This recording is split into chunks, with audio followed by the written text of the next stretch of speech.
Hey everyone, it's Miss Nielsen. I just wanted to walk through another example problem in case you were having trouble with some of the problem solving from this unit that we're in. So I've got the problem written on the board. Hopefully you can see it okay. I know there's kind of a glare, but here's our problem. An airplane travels at a distance of 2,893 miles at an average speed of 445 miles per hour. What is the time of this flight? So we have three different equations for this unit. We've got our displacement equation, our average speed equation, and our average velocity equation. Before we even think about numbers or before we think about solving this problem, the first thing we want to do is draw a picture, right? Our 7 steps of problem solving, our first step is to draw a picture. So I'm going to draw my picture right here. That's step 1. Here is my airplane. Kind of looks like a whale when I draw it sometimes. So there's my airplane. It is traveling a distance, right? It's traveling some distance. So it's going from place to place. So I drew 2 dots here. It's starting here and it is ending over there. Okay? So there's my picture, nothing fancy. Again, just really simple. Step 2 is writing down our givens. So what are we given in the problem? Well, let's read it, figure out what numbers we're given here. So it says an airplane travels a distance of, our first number, 2,893 miles. I'm going to underline that because it's the first number we're given in the problem, and I'm going to record it over here. So 2,893 miles. What does this number tell me? Well, this number is equal to the distance. So the distance that the plane travels from here to here, that's 2,893 miles. So it's equal to the distance, which is represented by a D. Okay, so that's the distance that my plane travels. Reading on through the problem, it says it travels that distance at an average speed of, another number, 445 miles per hour. So that's my next number. I'm going to write it down here. 445 miles over hours, miles per hour. And what does that tell me? It is equal to the average speed of the airplane, right? It says it's an average speed of 445 miles per hour. So that tells me the average speed. Speed is represented by an S, and in order to make it an average, we write that bar over it. So average speed. Those are all the numbers that I'm given in the problem. So now it's time to move on to step 3. Step 3 is our unknowns. What do we not know? What are they asking us to find? Okay, they're asking us to find, it says, what is the time of this flight? Time is what we don't know. Time is represented by the symbol T. So T is equal to question mark. So again, these first 3 steps, even though my picture is really nothing fancy, okay, just writing down your givens, giving them the symbols along with the units, and then writing down that time is really so important for us in physics, okay? So now that I have set up my problem, I've given myself some visual context, I've organized my information, now it's time to pick an equation. That's step 4. So step 4, I want to pick an equation that I'm going to use. When I'm picking my equation, it's most helpful to look at what I'm given. So I am given the distance the plane travels and its average speed.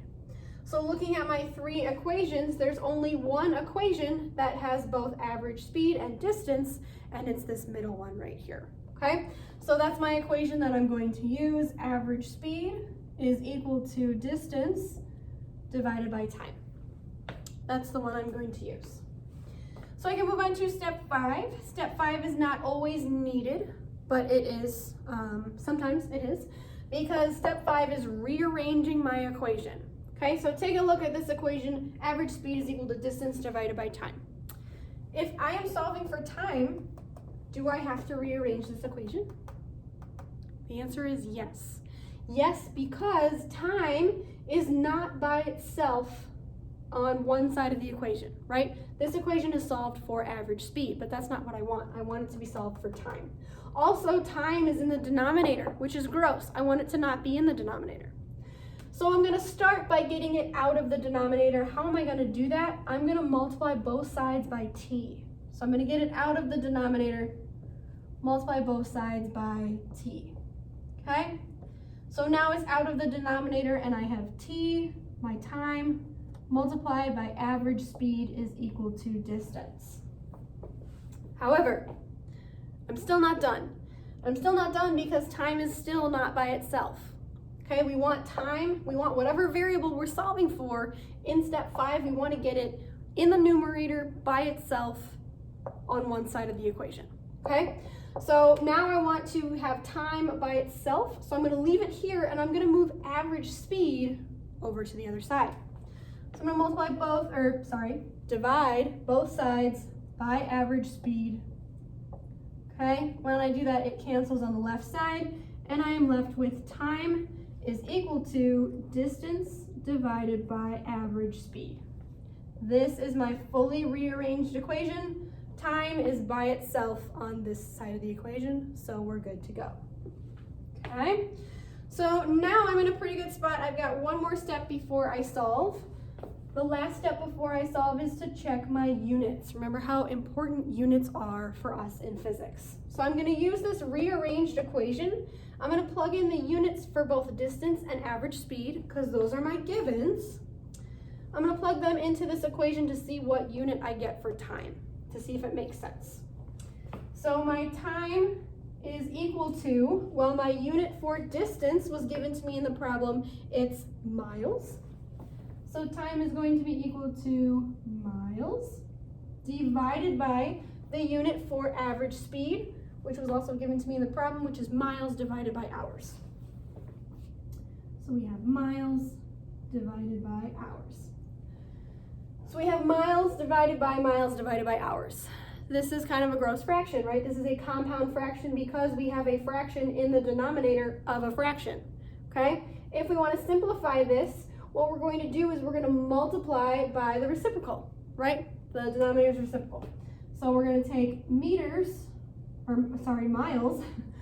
which was in the numerator, and we're going to multiply by the reciprocal of the denominator, which is going to be hours divided by miles, because reciprocal is flipped. Okay? So now we have miles times hours divided by miles. Miles cancels, and we are left with our unit for time is hours. Is that an acceptable unit? Well, time can be measured in seconds, minutes, hours, days, years, and so on and so forth. So that is a good unit for us. Hours, it makes sense. So check. So finally, we can actually solve this problem. We've done all of our steps beautifully. Step 7 is we're going to plug in our knowns into this equation. So our time is equal to our distance, which was given to us in the problem, 2,893 miles. Miles divided by the average speed, which is going to be 445 miles per hour. So 445 miles per hour.